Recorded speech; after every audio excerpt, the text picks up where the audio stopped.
오늘 우리 주시는 말씀은 디모데후서 3장 10절부터 12절 말씀입니다. Сегодня нам дано Слово Божье. Второе послание Тимофею, 3 глава, с 10 по 12 стих. «А ты последовал мне в учении, в житии, расположении, вере, великодушии, любви, терпении, в гонениях, страданиях, постигших меня в Антиохии, Иконии, Листрах. Каковы гонения я перенес, и от всех избавил меня Господь. Да и все желающие жить благочестиво во Христе Иисусе будут гонимы». 아멘. 샬롬, 주님의 평화가 여러분 모두에 있기를 소망합니다. Шалом! Да пребудет мир Господень со всеми вами. 오늘 말씀을 보시면 한 가지 이상한 것이 있습니다. Если вы посмотрите на сегодняшнее слово, то обнаружите одну странную вещь. 그것은 그리스도 예수 안에서 경건하게 살고자 하는 사람은 박해를 받는다는 것입니다. Это то, что люди, которые желают жить благочестиво во Христе Иисусе, будут гонимы. 여러분, 왜 그리스도 예수 안에 있는 사람은 박해를 받게 되는 것일까요? Дорогие верующие, почему люди, пребывающие во Христе Иисусе, претерпят гонения? 왜 경건하게 살고자 하는 자는 박해를 받게 되는 것일까요? Почему будут гонимы те, кто желает жить благочестиво? 도대체 바울의 교훈과 행실이 어떠하길래 그는 박해를 받게 된 것일까요? Каково же учение и образ жизни Павла, что стали его преследовать? 그는 복음으로 인하여 자신에게 어떠한 일들이 생겼는지를 증거합니다. Павел свидетельствует, что произошло с ним благодаря Евангелию. 그리고 바울은 복음으로 인하여 자신이 오래 참는 사람이 되었음을 증거합니다. Также Павел свидетельствует, что благодаря Евангелию он стал великодушным человеком. 그리고 바울은 복음으로 인하여 자신이 사랑과 인내의 사람이 되었음을 증거합니다. Павел свидетельствует, что благодаря Евангелию он стал любящим и терпеливым человеком. 보십시오. 바울은 복음으로 인하여 누구보다 훌륭한 사람이 되었습니다. Посмотрите, благодаря Евангелию Павел стал величайшим человеком, чем кто-либо. 모든 사람이 좋아할 만큼 선하고 좋은 사람이 되었습니다. Он стал таким добрым и хорошим человеком, что люди любили его. 그런데 그가 살아온 모습을 보면 고난과 박해가 가득합니다. Однако, если вы посмотрите на его прожитую жизнь, она полна страданий и гонений. 왜 그럴까요? Почему так происходило? 화평을 전하며 사랑을 전하는 그에게 왜 세상은 돌을 던질까요? Почему мир бросил камни в человека, который распространял мир и любовь? 우리는 이 황당한 상황을 이해하기 위하여 우리 주 예수 그리스도를 먼저 살펴봐야 합니다. Чтобы понять нам эту абсурдную ситуацию, мы должны взглянуть на нашего Господа Иисуса Христа. 왜냐하면 우리 주 예수께서 이 세상 사람들로부터 먼저 고난과 죽임을 당하셨기 때문입니다. Потому что наш Господь Иисус Христос первым пострадал и претерпел смерть от людей этого мира. 그리고 주님은 자신이 세상에서 미움을 받았으니 제자들도 고난을 받게 될 것이라고 말씀하셨기 때문입니다. Господь сказал, что поскольку Он был ненавидим миром, Его ученики также должны будут перенести страдания. 요한복음 15장 20절 말씀입니다. Слово Божье, Евангелие от Иоанна, 15 глава, 20 стих. «Помните слово, которое я сказал вам. Раб не больше господина своего. Если меня гнали, будут гнать и вас. Если мое слово соблюдали, будут соблюдать и ваше». Аминь. 예수님은 제자들에게 너희는 나를 누구라고 하느냐 물으셨습니다. Иисус спросил своих учеников: «За кого вы принимаете меня?» 그때 베드로는 주는 그리스도시요 하나님의 아들입니다라고 대답하였습니다. Тогда Петр ответил: «Ты Христос, Сын Божий». 그러자 주님은 너무나 놀랍고 두려운 말씀을 제자들에게 전합니다. И тут Господь сказал своим ученикам самые удивительные и устрашающие слова. 마가복음 8장 31절 말씀입니다. Евангелие от Марка, 8 глава, 31 стих. «И начал учить их, что Сыну Человеческому много должно пострадать, быть отвержену старейшинами, первосвященниками и книжниками, и быть убиту, и в третий день воскреснуть». 여러분, 예수님은 하나님의 아들이시요 구원자이십니다. Дорогие, Иисус – это Сын Божий и Спаситель. 그런데 왜 그가 많은 고난을 받고 사람들에게 죽임을 당해야 했습니까?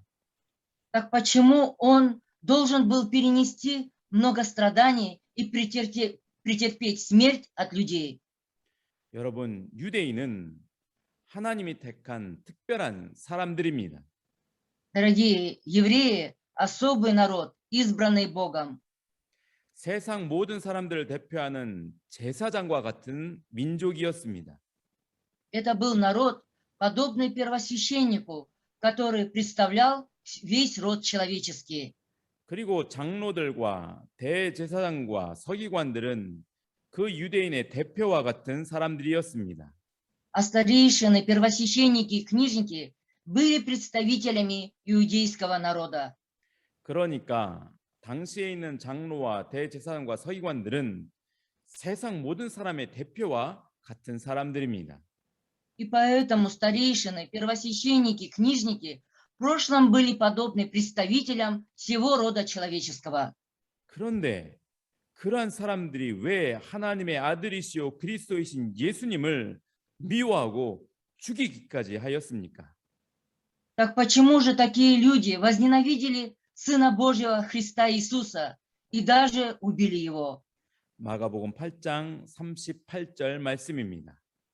Слово Божье, Евангелие от Марка, 8 глава, 38 стих. «Ибо кто постыдится меня и моих слов в роде всем прелюбодейном и грешном, того постыдится и Сын Человеческий, когда придет в славе Отца Своего со святыми ангелами». 주님은 단호하게 그 이유를 설명해 주셨습니다. Господь твердо, непреклонно объяснил эту причину. 그것은 이 세상 모든 사람들이 음란하고 죄 많은 사람들이기 때문이라는 것입니다. Причина состоит в том, что все люди в этом мире прелюбодейные и грешные. 하나님을 사랑하지 않고 하나님을 대적하는 사람들이기 때문이라는 것입니다. Это люди, которые не любят Бога и противостоят Богу. 그러므로 하나님의 아들을 미워하고 죽일 수밖에 없다는 것입니다. Вот почему они ненавидели Сына Божьего. У них не было другого выбора, кроме как убить Его. 여러분, 예수님이 죽임을 당했다는 것은 무엇을 의미할까요? Дорогие верующие, что означает, когда говорят, что Иисус претерпел смерть? 그것은 이 세상의 모든 사람이 다 미련해서 자신들의 지혜로는 도무지 하나님의 아들을 알아볼 수 없었다는 것을 증거합니다. Это свидетельство того, что все люди в этом мире настолько глупы, что своей собственной мудростью никогда не смогут распознать Сына Божьего. 그것은 이 세상의 모든 사람이 너무도 완악하다는 것을 증거하는 것입니다. Это доказывает, что все люди в этом мире упрямые. 여러분, 이것이 그 당시의 사람들만이 미련하고 완악하다는 것을 의미할까요? Дорогие, значит ли это, что только в те времена люди были глупыми и упертыми? 아닙니다. 아담으로부터 세상 끝날 때까지 이 세상에 있는 모든 사람들을 향한 확실한 증거입니다. Конечно же нет. Это верное свидетельство, которое относится ко всему человечеству, начиная с Адама и до окончания мира. 여러분, 예수님이 죽은 자 가운데서 다시 살아나셨다는 것은 무엇을 증거할까요? Дорогие, о чем свидетельствует воскресение Иисуса Христа из мертвых? 이것은 하나님의 완전한 은혜가 승리하신 것을 증거합니다. Это есть доказательство того, что совершенная Божья благодать восторжествовала. 여러분, 예수님은 은혜의 주이십니다. Дорогие, Иисус – это Господь благодати.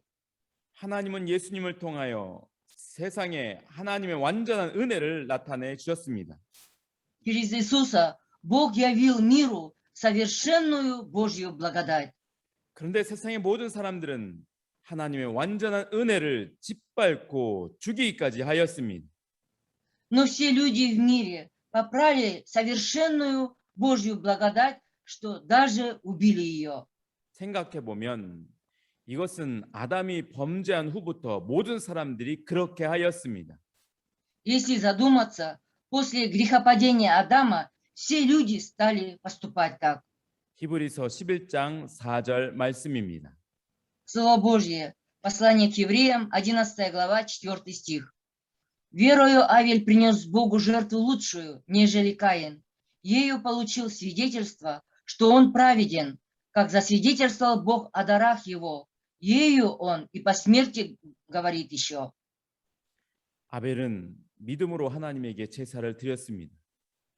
«Верою Авель принес Богу жертву». 아벨이 믿음으로 제사를 드렸다는 것은 아벨이 하나님의 은혜를 의지하여 제사를 드렸다는 것을 의미합니다. Тот факт, что Авель принес жертву с верой, означает, что Авель принес жертву, полагаясь на Божью благодать. 하나님은 하나님의 은혜를 의지하는 아벨의 제사를 받으셨습니다. Бог принял жертву Авеля, который полагался на Божью благодать. 그러나 가인은 하나님의 은혜를 인정하지 않았습니다. Но Каин же не признавал Божью благодать. 자신의 지혜와 자신의 의를 자랑하며 하나님께 제사를 드렸습니다. Он принес Богу жертву, хвалясь своей мудростью и своей праведностью. 하나님은 가인의 제사를 받지 않으셨습니다. И Бог не принял жертву Каина. 그런데 가인은 자신의 잘못을 끝까지 회개하지 않았습니다. Однако Каин так и не признал до конца своей вины и не покаялся. 심지어 아벨을 죽이기까지 하였습니다. И даже убил Авеля. 이것은 가인이 하나님의 은혜를 인정하지 않고 대적하였다는 것을 의미합니다. Это означает, что Каин не признавал Божьей благодати и противился ей. 창세기 6장 8절 말씀입니다. Бытие 6, 8 стих. Ной же обрел благодать пред очами Господа. 여러분, 노아도 하나님의 은혜의 사람이었습니다. Дорогие, Ной тоже был мужем Божьей благодати. 노아 또한 하나님의 은혜를 바라며 그 은혜를 높이는 사람이었습니다. Ной также был человеком, который взирал на Божью благодать и превозносил ее. 노아는 하나님의 은혜 속에서 구원의 방주를 짓습니다. Ной, пребывая в Божьей благодати, строит ковчег спасения. 그리고 모든 사람에게 하나님의 은혜를 알려주었습니다. И всем людям являл Божью благодать. 그러나 그 당시에 모든 사람이 하나님의 은혜를 조롱하고 멸시하였습니다. Однако в те времена все люди насмехались и презирали Божью благодать. 그러다가 노아의 가족을 제외한 모든 사람이 홍수로 심판을 당하였습니다. И во время потопа все люди были осуждены, кроме семьи Ноя. 여러분, 히브리서 11장에 나오는 모든 믿음의 사람들을 보십시오. Дорогие, посмотрите на всех людей веры, послание к евреям в 11 главе. 그 모든 사람들은 하나님의 은혜를 높이 섬기는 사람들이었습니다. Все они были людьми, высоко почитавшими Божью благодать. 그리고 그 하나님의 은혜를 세상 사람들에게 알리며 살았던 사람입니다. Это были люди, которые жили, донося Божью благодать людям мира. 그런데 그 당대의 모든 사람들이 하나님의 은혜를 믿지 않았습니다. Однако в те времена не все верили в Божью благодать. 그리고 하나님의 은혜를 시험하고 멸시하고 심지어는 하나님의 은혜의 사람들을 핍박하고 죽이기까지 하였습니다. были и такие люди, которые испытывали и презирали Божью благодать, преследовали и убивали людей Божьей благодати. 마침내 은혜의 주이신 예수 그리스도를 핍박하고 죽이기까지 하였습니다. И в конце концов эти люди преследовали и убили Иисуса Христа, Господа благодати. 이처럼 하나님의 은혜를 멸시하는 것은 음란하고 죄 많은 세상 사람들의 특징인 것입니다. Подобно этому, для прелюбодейных и грешных людей этого мира характерно игнорировать Божью благодать. 지금 우리들의 모습은 어떠합니까? А каков наш сегодняшний образ? 완전하신 하나님의 은혜를 믿습니까? Вы верите в совершенную Божью благодать? 그리고 완전하신 하나님의 은혜를 높이며 모든 사람들에게 나타내며 살고 있습니까? И живете ли вы, превознося совершенную благодать Божью и являя ее всем людям? 모든 죄인들의 죄를 덮으시고 사랑하시는 하나님의 은혜를 나타내며 살고 있습니까? Живете ли вы, проявляя Божью благодать, покрывая грехи всех грешников, проявляя любовь к ним? 여러분, 은혜의 보좌를 바라봅시다. Дорогие верующие, давайте взирать на престол благодати. 히브리서 4장 16절 말씀입니다. Слово Божье, послание к евреям, 4 глава, 16 стих. «Посему да приступаем с дерзновением к престолу благодати, чтобы получить милость и обрести благодать для благовременной помощи». Аминь. 이미 하나님의 완전한 은혜의 보좌가 가장 높은 하늘 위에 세워졌습니다. Престол совершенной Божьей благодати уже воздвигнут на самой вышине неба. 이제 예수 그리스도께서 하나님의 완전한 은혜로 세상을 심판하실 것입니다. Теперь Иисус Христос осудит мир по совершенной благодати Божьей. 하나님의 완전한 은혜를 섬기는 사람들은 구원을 받을 것입니다. Те люди, которые служат совершенной Божьей благодати, получат спасение. 그러나 하나님의 완전한 은혜를 멸시하며 대적하는 사람들에게는 구원받지 못할 것입니다. Но те люди, которые презирают Божью благодать и противятся ей, не получат спасения. 바라기는 우리는 악하고 음란한 세대 속에 있지 않기를 소망합니다. Надеюсь, мы не будем присутствовать среди поколения строптивого и прелюбодейного. 오직 그리스도 예수 안에 있는 사람이기를 소망합니다. Я надеюсь, мы будем людьми, пребывающими только во Христе Иисусе. 오직 하나님의 완전한 은혜를 섬기며 그 은혜를 나타내며 사는 성도이기를 소망합니다. Надеюсь, что станем святыми, которые служат только совершенной Божьей благодати и проявляют эту благодать. 그러면 비록 세상 사람들로부터는 고난을 받을지라도 하나님의 사랑 안에 있게 될 것입니다.